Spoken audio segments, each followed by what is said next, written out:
Here we are with Brian once again, a month later since we had the last chat. A month of rain.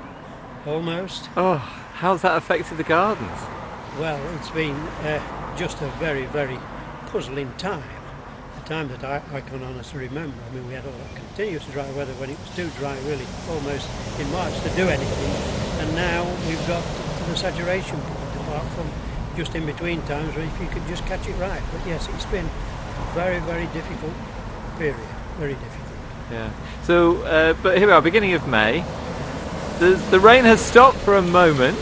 So what are you going to tell us about what we should be doing this month, Brian? Well, because it's been such a dismal time, I know people tend to think generally about flowers in the garden, you know, as being the only thing that provides colour. But I've always been very much an advocate of foliage and stems, you know, because, you know, a lot of those things actually do give colour, particularly if you can position them right. And here we have some plants, you know, in display here at the moment, which is a very limited range of what is available, but this shows that what you can do with nothing but foliage. And these brightly coloured leaves set against a green or a green background really, you know, do show up and give them, you know, show them off to a greater benefit. One thing I would mention at this point is aces, which again are a great favourite, the Japanese aces with it's a beauty, that one. With an awful lot of people. And what you just have to be wary of, and a lot of people grow them in pots, and I do that. I've got 1 or 2 mortar pots at the moment. One of the things you must mention, bear in mind, is that they don't just want to be planted in just any ordinary common or garden compost. They really do want ericaceous compost, not because the ericaceous plants, but they do like an acidy soil as opposed to one that contains a large amount of lime. And the other thing is, in the springtime when the leaves come out, they're very delicate, and when they come out and they grow very quickly, they're very vulnerable to the late spring frost of 1 or 2 touches that we've had just recently, which can damage them, and also wind. If you get a persistent wind, particularly from the northeast, that'll dry the leaves out, and that damages them as well. So the things just to be wary of if you're going to grow aces and you want to have them in your garden. Positioning them correctly is quite important. So what about if you've got an established acer then? Would you do sort of a top-up with some ericaceous compost? Or once they're established, are they okay? Yes, generally speaking, if plants that have been planted a long time, and this applies to shrubs as well, that if they're looking happy and they're producing, you know, the full effect of flowers, you know, there's no need to give them lavish amounts of fertiliser each year. The main thing with a lot of shrubs and that is probably to mulch them. And it seems rather erroneous to say it at this stage, to conserve moisture when we've got an abundance of it. But we know that the weather can change so dramatically, so quickly, that, you know, a mulch under any shrubs or fruit bushes for that matter is of great benefit. Yeah. It conserves the moisture, and it does, again, for newly planted things, means that after all the wet we've had, you don't have to be thinking about, shall I go and water it in a couple of weeks' time because it's not rained. You know, if you've got a mulch on, just check below the mulch to see if it's moist, and don't worry about watering. And I guess another thing about these foliage plants as well is that if we do have periods of, you know, really heavy rain, they're able to withstand it and look better than those that are sort of a bit more reliant on flowers. Oh, certainly, yes. I mean, generally, most shrubs generally are not damaged with flowers and damaged by the rain. It's probably those nasty frosts that catch certain plants unawares. But by and large, no, the foliage, once it's come out, it's perfectly okay and gives you a colour for the whole season. And there's lots to choose from here down at Daisy's. There's lots to choose from. I mean, that's just a limited range there. I mean, there's many more goldens and many silvers about, you know, so they are quite a joy, really, to have, as opposed to just flowering colours. Okay, what are we going to look at next? Roses, I think, are timely because they're just beginning to put on growth at the moment, and there are, you know, a tremendous range of roses. And one thing that's quite something these days is there's quite a lot of roses that are named for special occasions, like golden wedding, golden anniversary, ruby wedding, silver anniversary, that sort of thing. I know those are not the only varieties that are required by people, but it's not too late to plant roses, not too late at all to plant anything out of a container. If it's established in a container, it'll plant. As long as you plant it well, make a good job of planting, you can plant all the way through the season. But sooner the better from now on to plant any plants that you know you're wanting to fill any gaps or establish in another area within the garden. And with all these new houses being built all over the place, people have got brand new gardens and they don't want to have to wait too long. No, that's true, but the people with brand new gardens don't want to be in too big a hurry either. They need to be aware of what the soil type is. There's been lots of talk over decades that dare I say, the builders leave some of these sites in a pretty horrible state. It might look good on the surface, and 3 inches down there's stone and rubble and all kinds of things.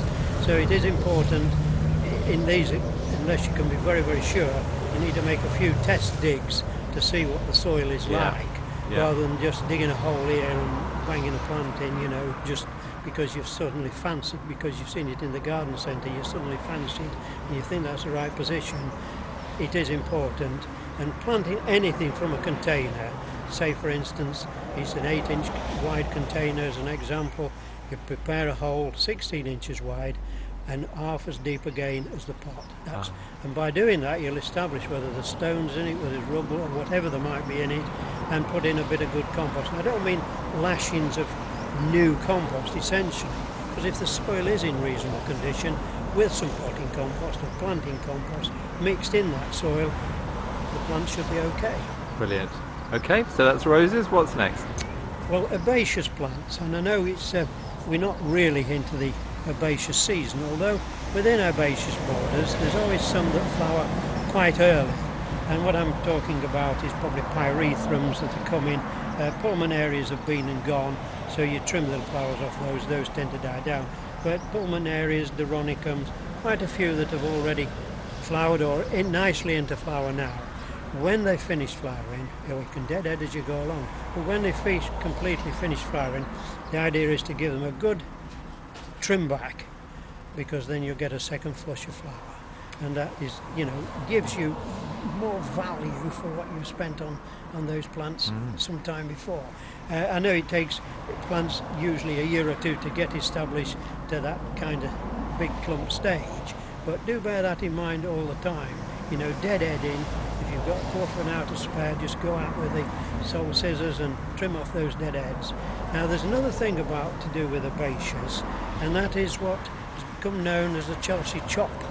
For those who've got longish established herbaceous borders or areas of herbaceous, things like phlox and probably Michaelmas daisies and things that flower at the end of summertime, sedums, the sedums, autumn joy, that kind of thing, that if when it gets to sort of roundabout Chelsea show time and you think there's a lot of growth there in that plant, so you can cut half of it back and it grows up during the remainder of the season and gives you a flowering display later. So it helps to extend the flowering season. Things like Alchemilla mollis, which is a fairly ordinary plant. And I know of a gardener where once it's flowered and flushed, he cuts it right down and within 6 weeks it's back in flowering. Wow. And that's even without any attention like feeding or anything like that. But it is a way that you can extend the season, but it's really only done on the more established plants. Okay, the Chelsea chop. Remember that one. Yes, that's right. Yes. Okay.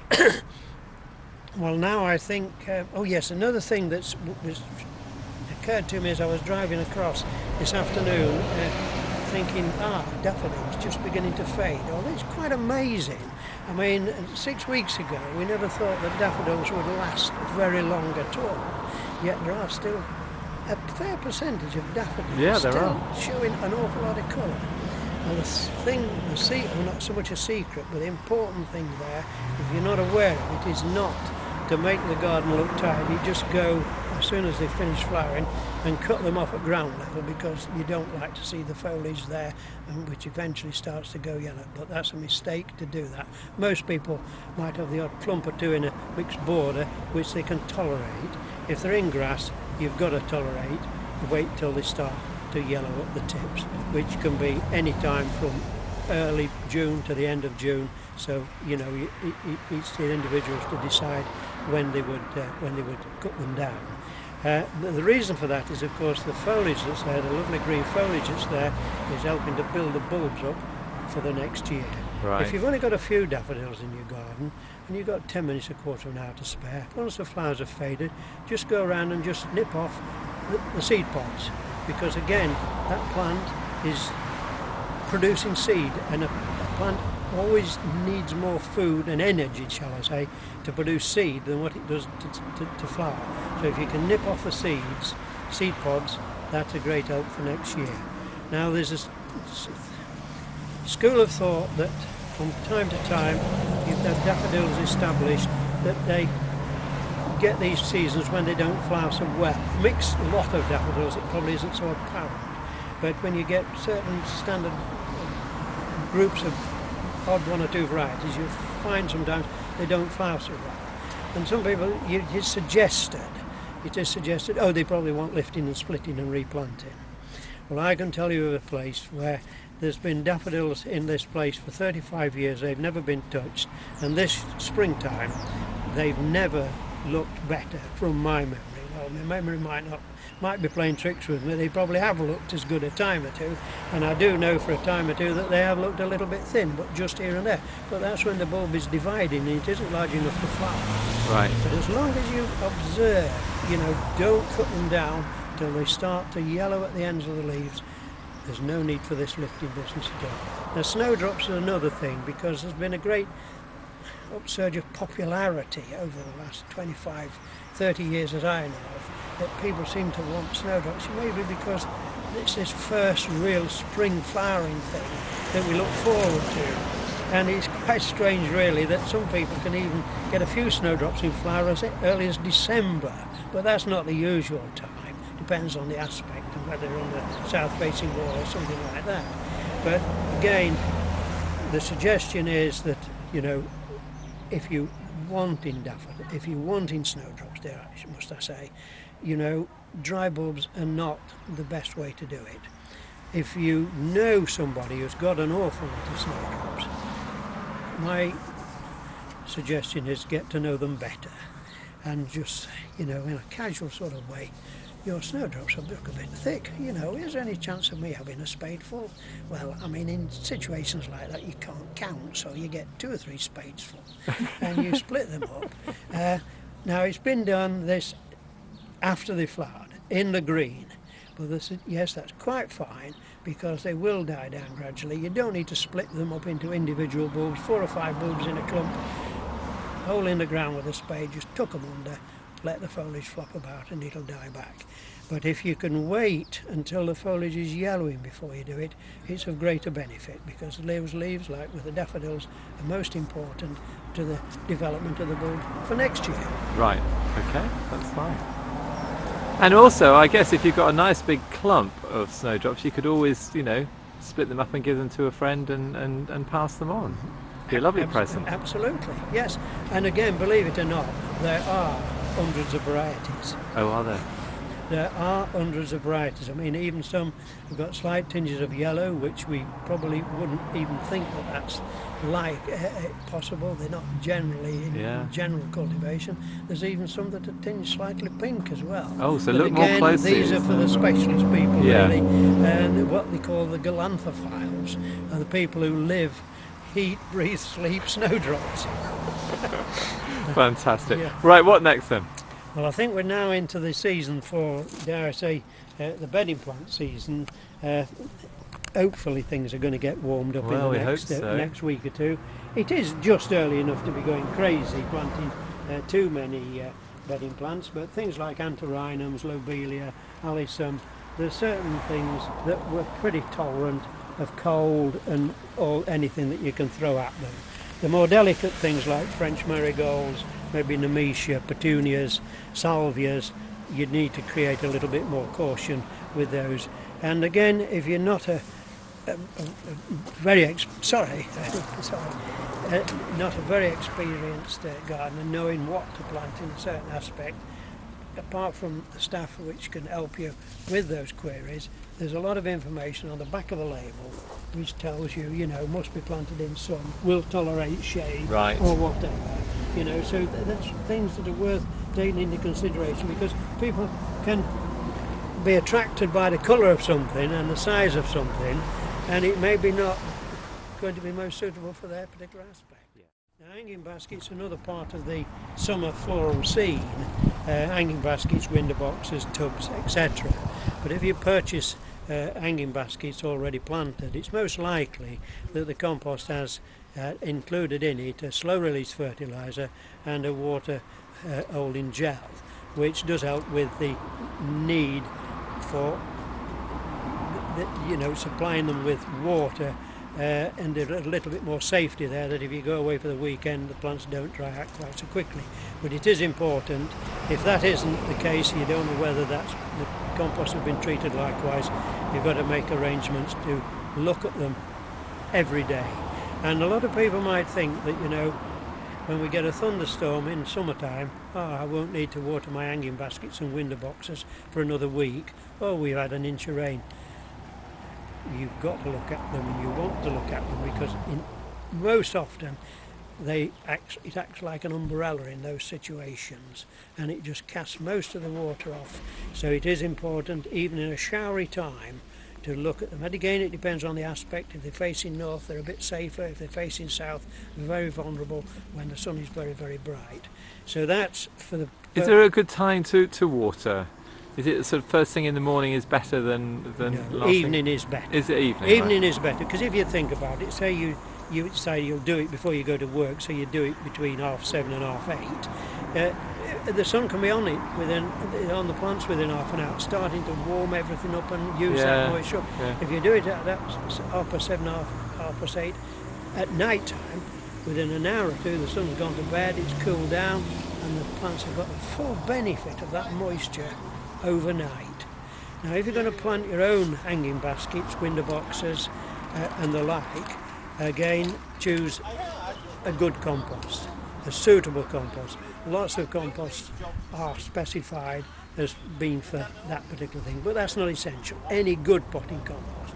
But to bear in mind, adding, if it doesn't say that the compost has got food in for 6 months, which it's very unlikely to add slow release fertiliser and the water holding gel as well, used with the amount to the supplier's instructions, which is ample instructions on these boxes. So you'd say add the slow release to the compost, yes, rather than putting a feed in with the watering? Or? Yeah, but that is another alternative. It is one of the things that, yes, put some slow release in, because it'll usually be a 4-month or a 6-month supply of nutriment if you put it in at the right amount. And it'll be released over that period of time. But in the meantime, if plants are looking a little bit unhappy, look a little bit anemic, there's no harm in giving them a liquid feed. Right. Just when the soil is moist, not after you've watered, because most of it will then go through the container. So while the soil is still partially moist, give them a feed as well, and just repeat that if needs be. Right. It just saves that, and saves another chore. Yeah. It's not completely, shall we say, foolproof or whatever. Yeah. It's up to the individual to decide on these things. But what I would say again about composts, there's such a range of composts that are available. It's important to read the instructions on the bag, because all manufacturers, whoever they are doing research all the time and experiments on their own sites or with growers. They're doing these experiments all the time to see what is good and what is better than what they've done before. So read the instructions on the bag. Now, I think a lot of people have been dissatisfied with some of the more modern composts that have got green waste in on and are peat free, and from other renewable resources, and they've treated that compost like the compost they've been using for the past 25 years, and it's not necessarily the right way to treat it, because it may be that if you firm it down Too much is going to hold too much water.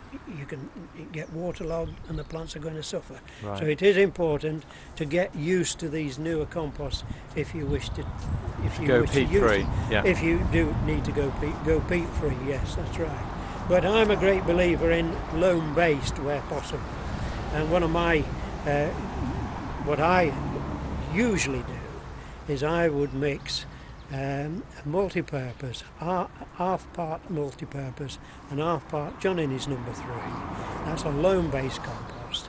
Gives it much more reserve of nutriment, and gives certain containers a bit more stability as well because it's heavier. Oh, okay.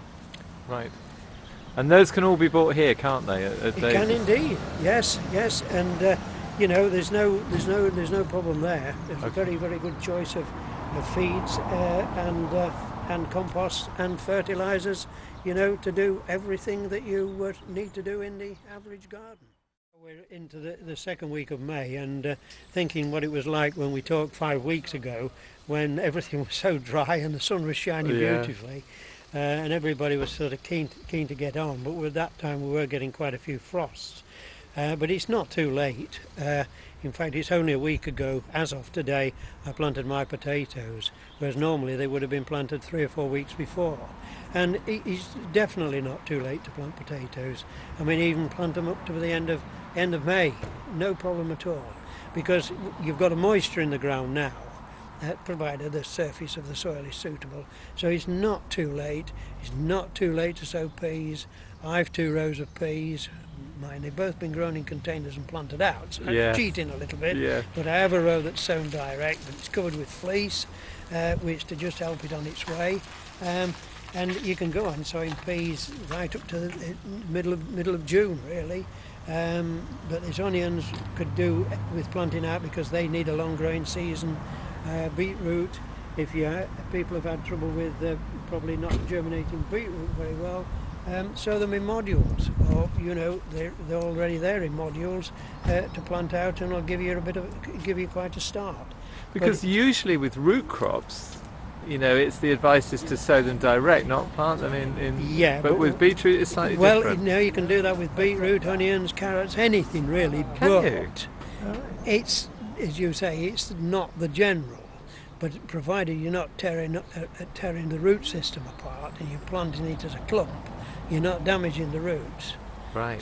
So that's the thing you've got to bear in mind. You're not tearing the roots apart, so there's no reason why they won't grow away. I mean, no, it is usual to sow them direct, and parsnips as well, and the Swedes and all that kind of thing. Successional sowing is important in the veg garden because there's always a temptation when the day is right and we must grow some lettuce or, you know, spring onions, and of course they take a drill out straight across the garden and put a whole row of lettuce in, and you know, you're just far too much lettuce, throw 3/4 of it away. The secret is really to be sowing about every 14 days, something like that, depending on what it is, for these quick return salad crops. Going back to many years, an uncle of mine always used to sow a square yard or so, or do we say square meters today? But anyway, and he would thin it out bit by bit and use the thinnings, eat the thinnings, and eventually he'd got hearted lettuce, and then he would sow another patch down. That's a really good tip. It's the thing to remember to, you know, do these things, you know, regularly. Keep looking at the records. Write on the seed packets when you did sow a certain thing, or write it on a label. You know, so as you've got some idea of you know when you did the last lot, and it's also can be a record for future years. But no 2 years are alike. That's the thing about gardening. You know, it's so much better to eat stuff when it's fresh rather than than putting it in the freezer and having it 6 months later or something. That's right. That's the joy of it, isn't it? That's the joy of it. Yes. Fertiliser, of course, if you've got garden that's in pretty good heart, there's still always a need for certain elements depending on what you want to grow. I mean, peas and beans, peas, broad beans, runner beans, French beans, they belong to the leguminous family, which they do, like clover, produce their own nitrogen. So it is, generally speaking, they don't need large volumes of nitrogen. For peas and beans, I use a high potash fertiliser, but with added sulphate of potash, because nitrogen only pushes foliage into the plants. Right. You need more nitrogen for things like cabbages and cauliflowers and Brussels sprouts. Right. And onions and carrots, so they're more of a balance requirement, and so are potatoes. Tomatoes are another thing that people like to have a go at. And again, some people want to start too soon, and the plants sit there looking terribly, terribly starved in this cold greenhouse. And it is really very much a labour of love if you've got to go out there every night and put fleece over them. Yeah. So sometimes it's better not to start too soon unless you've got the provision to put a bit of heat in. And of course, eating a greenhouse now is an expensive exercise. Yeah. I mean, I look at my electricity consumption.